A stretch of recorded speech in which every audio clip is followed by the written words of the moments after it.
This is the story of three Chicagoans, all raised as Christians, all who've decided to ultimately reject that religion. Internet is down. Nadira Rodriguez Muhammad grew up Catholic, but found herself constantly questioning the long-held beliefs of her family. I always felt that something was missing for me. Ian Bushner is a law student at the University of Chicago. I felt like that there wasn't a God. Whitney Nichols is a new Loyola grad who grew up in suburban Streamwood. I guess what I was really looking for was what felt most natural and most logical to me.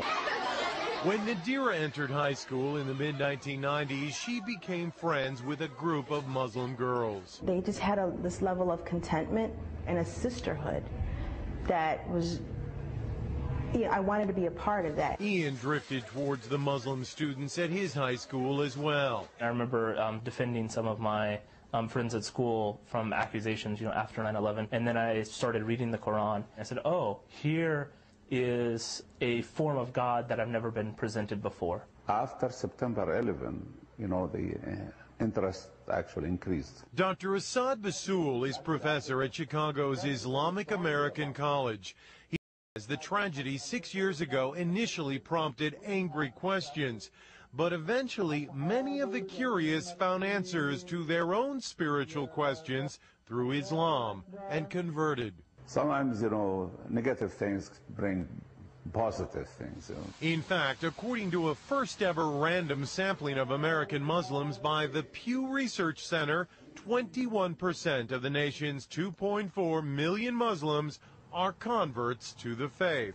Eventually, I realized that I was looking to the Quran for advice, for direction, and at the point that you believe that the Quran is revelation from God, then you're a Muslim. The conversion has meant many changes in their lives. Ian prays 5 times a day. You'll finish a prayer and realize, I've just screwed something up. I've done something mean to somebody. Let me go back and correct that. Nadira wears the scarf, or hijab as it's called. It is part of my character, modesty.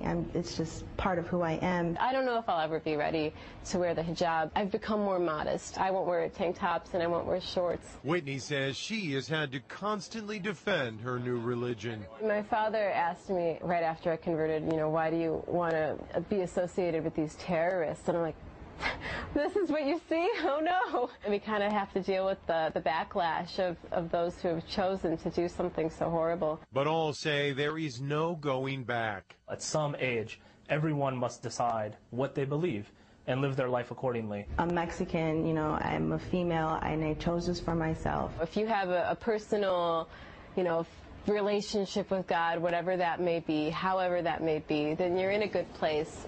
Mark Sextonmeyer, Fox News, Chicago.